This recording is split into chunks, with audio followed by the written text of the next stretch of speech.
प्रजासत्ताक दिनानिमित्त आपण सर्व जमा झालेले या देशाचे नागरिक आणि नागरिक म्हणून आपण सर्व एका पातळीवर आहोत.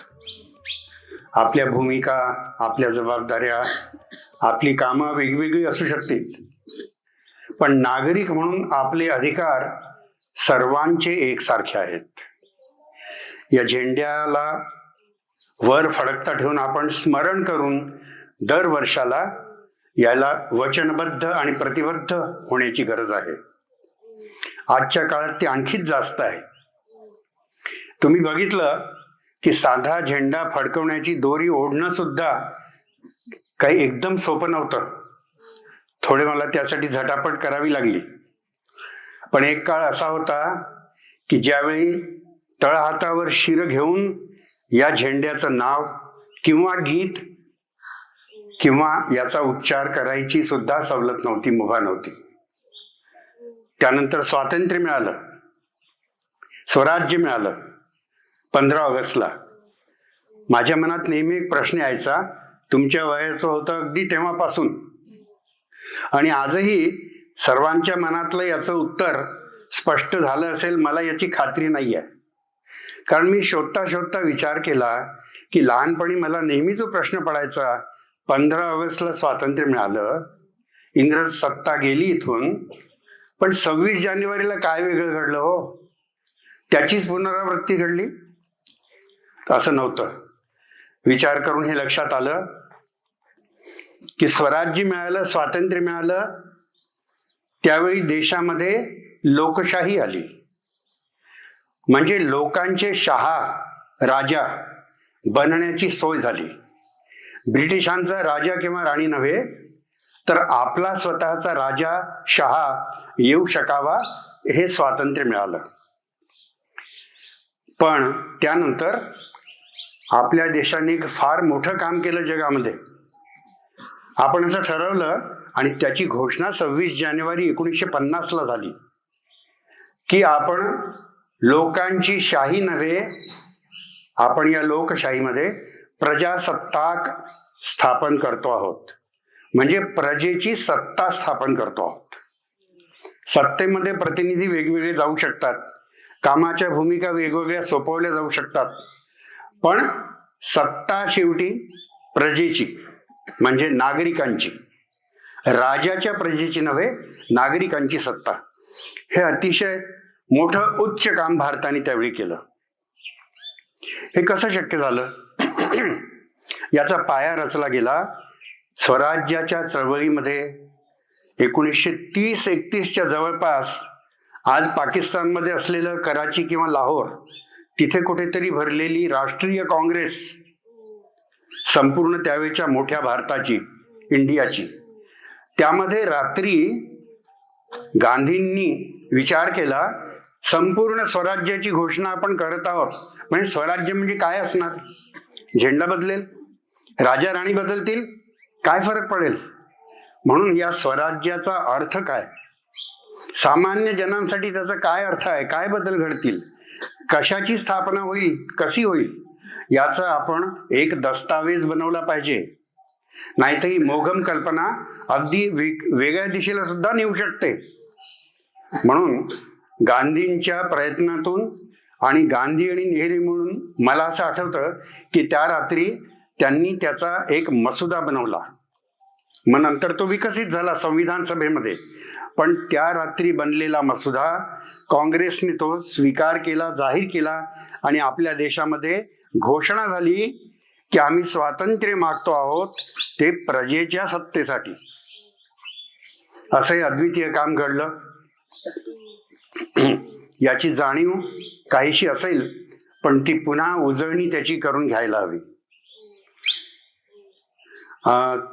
3-4 दिवसानंतरच 30 जानेवारीला गांधींचा खून झाला.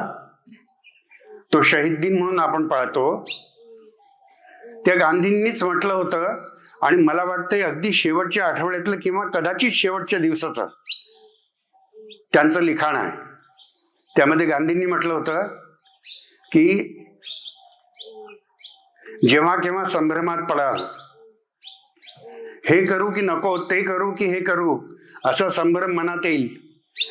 त्यावेळी आपल्या नजरेसमोर या देशातला सर्वात दुबळा, सर्वात गरीब, असहाय्य असा जो व्यक्ती आहे, पुरुष किंवा स्त्री, त्याचं चित्र आपल्यासमोर आणा. आणि मग नंतर ज्याचा पेच तुम्हाला पडलेला आहे त्याबद्दल विचार करा की मी जो आता निर्णय घेणार त्यामुळे त्या शेवटच्या व्यक्तीला काही त्याचं भलं होईल का? त्याला स्वतःच्या भवितव्यावर नियंत्रण मिळवता येईल का? वाढेल का त्याचं नियंत्रण? दैवावर नियंत्रण नव्हे, भवितव्यावर नियंत्रण. कोणाचं नियंत्रण? सत्तेमध्ये असलेल्या लोकांच्या द्वारे घडणारं भलं असं नियंत्रण नव्हे, स्वतःच्या भवितव्यावर नियंत्रण त्याचं वाढेल काय? त्याच्या स्वतःच्या डेस्टिनीवर त्याचं नियंत्रण वाढेल काय? अशा तऱ्हेचं गांधींनी लिहिला तो आपल्या इथे कुठे कदाचित असेलही लिहिलेलं सर्चच्या परिसरात. त्याचं नाव त्यांनी टॅलिस्मन दिलं होतं. म्हणजे संभ्रमात असलं तर कसं आपण निर्णय घेण्याकरता तपासणी करावी. तर मित्रांनो, या देशाचे आपण सर्व नागरिक, असा सर्व भव्य दिव्य इतिहास आहे आजच्या दिवसाला. आणखी एक गोष्ट घडली. मग 1950ला प्रजासत्ताक जर व्हायचं आणि त्याकरता प्रतिनिधींना निवडून त्यांनी जर हे सरकार, शासन हे चालवायचं प्रजेसाठी, नागरिकांसाठी, तर याला कोण निवडून देणार? या सरकारला, या प्रतिनिधींना कोण निवडणार? त्यापूर्वी जगामध्ये कदाचित सर्वत्र असाच होता प्रघात, आणि भारतातही असं होतं. काय होतं की जे उच्च शिक्षित असतील, भारतामध्ये नागरिकत्व ब्रिटिशांच्या काळी असंच होतं, जे ग्रॅज्युएट असतील, जे इन्कम टॅक्स पेयर असतील, ज्यांची कोणती ना कोणती चांगली संपत्ती किंवा मालमत्ता असेल, आणि जे फक्त पुरुष असतील, आणि अशा पुरुषांच्या फार फार तर त्याची पत्नी, त्याची आई किंवा त्याची मुलगी, त्याच्या नावाने असलेली ती, तो जगेल तोपर्यंत, तो मेला तर त्यानंतर नव्हे, असं स्त्रीला दुय्यम स्थान देऊन केवळ ही निवडक मंडळी देशाचे नागरिक होते आणि प्रतिनिधी निवडत होते. त्यावेळी या स्वातंत्र्य आंदोलनाच्या मुशीतून आणि गांधींच्या एकूणच नेतृत्वामध्ये तयार झालेलं नेतृत्व, त्यामध्ये नेहरू, पटेल, अब्दुल कलाम आझाद, आणखी अनेक कितीतरी ती मोठी, ते तारांगणमध्ये असलेले तारे किती कसे होते, त्या सर्वांनी मिळून असा विचार केला. आणि त्याची मुख्य जबाबदारी मग नेहरू आणि राजेंद्र प्रसाद यांच्याकडे होती. त्यांनी असं ठरवलं की या देशाचे प्रतिनिधी आणि सरकार निवडायचे तर आधी मतदार याद्या बनायला पाहिजेत. मतदार कोण हे ठरायला हवं. तर त्यावेळी निवडणूक मतदार याद्या बनवण्यासाठी याचे एक विशेष अधिकारी नेमले गेले राष्ट्रीय पातळीवर.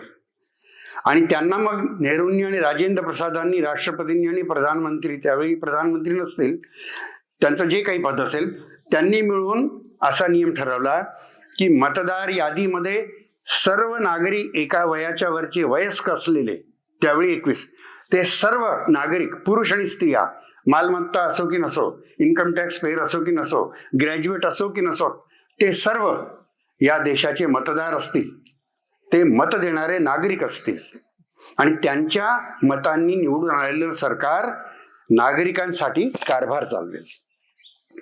ती कहाणी सुद्धा अतिशय रोमहर्षक आहे. कशी ती यादी बनली, रम्य, रोमहर्षक आणि अतिशय उदात्त कहाणी आहे. लोकांना वय माहित नाही, वयस्कर आहोत की नाही आपण, तर कसं ठरवणार? यासाठी निवडणूक बाबतीत मतदार याद्याबद्दल आदेश निघालेत. काय आदेश निघालेत?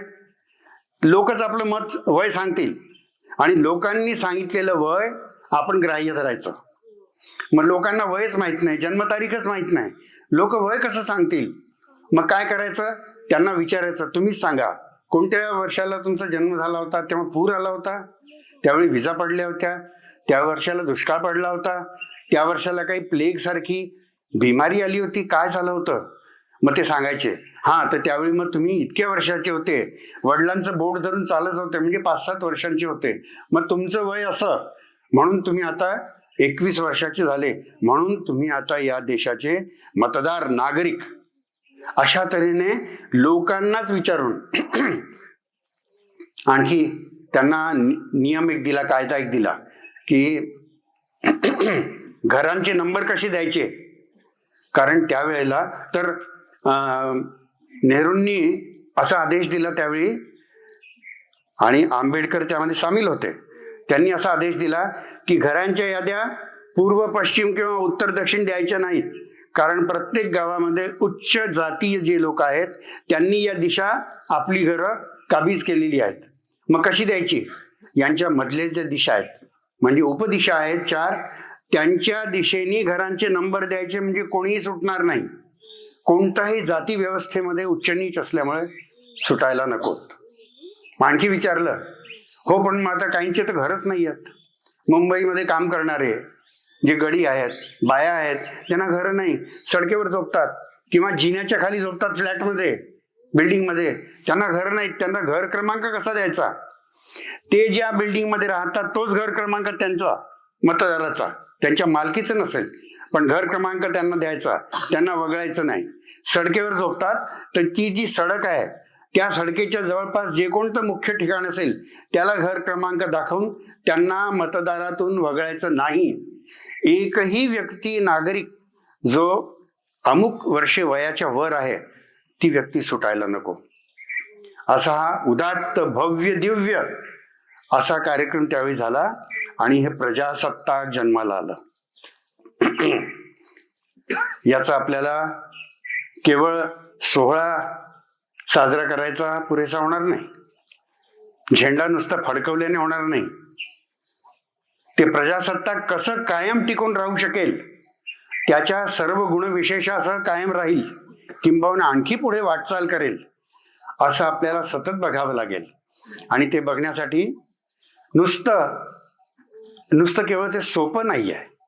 त्यासाठी प्रत्येकाला आपापल्या जागी, आपापल्या भूमिकेमध्ये, अगदी घरापासून, कुटुंबापासून आपण कशी मुलं मुली घडवणार, त्यांना नागरिक, मानवी हक्काला मानणारे, जुमानणारे, समान नागरिकाच्या तत्वाला मानणारे, भेदाभेद न मानणारे, असं एक हृदय भारत देश असं नागरिकत्व आणि राष्ट्र याला स्वीकार करणारे, हे आपण घराघरातून घडवणार, शाळांमधून घडवणार, आपण आपल्या गावामध्ये घडवणार. असं हे सर्व काम आपल्याला आणखी बळकट करावं लागेल आणि डोळ्यात तेल घालून जपावं लागेल.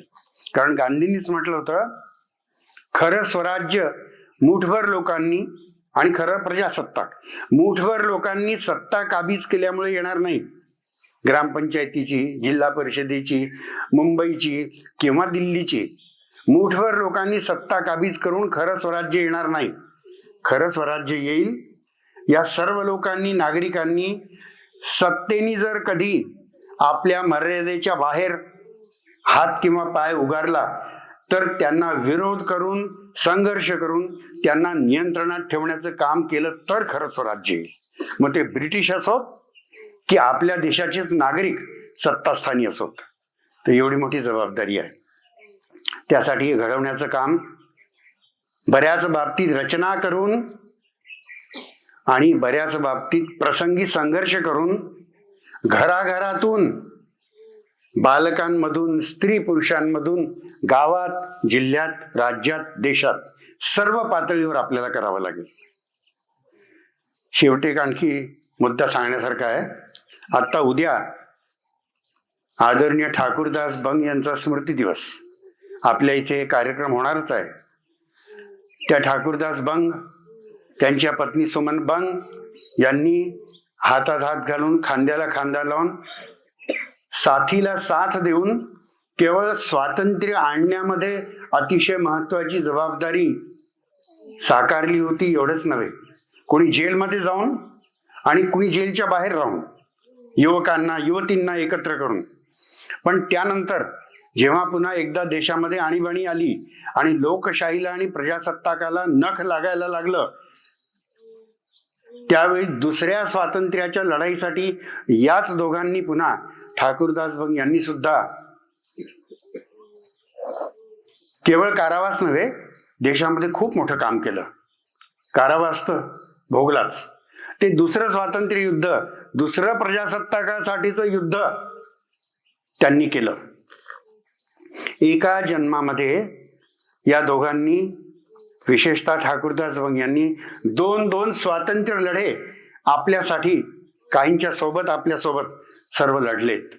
आता आपल्यावर जबाबदारी आहे, आपल्या सर्वांवर, लहान मोठे सर्व, ही समोर बसलेली बालगोपाल मंडळी, ही पुढे उद्या वयस्क होत आहेत, या सर्वांवर जबाबदारी आहे. या स्वातंत्र्याचं रक्षण, प्रजासत्ताकाचं रक्षण, संवर्धन, जतन, विस्तार, विशाल हे सर्व करायचं आपल्याला. तर हे करण्यासाठी आज आपण मनोमन संकल्प करूया. केवळ विचारात नव्हे, तशी वाटचाल करण्यासाठी, तशी पावलं उचलण्यासाठी आपण संकल्प करूया. हा झेंडा ते आपल्याला बळ देवो, अशी माझी मनोमन प्रार्थना आणि सदिच्छा.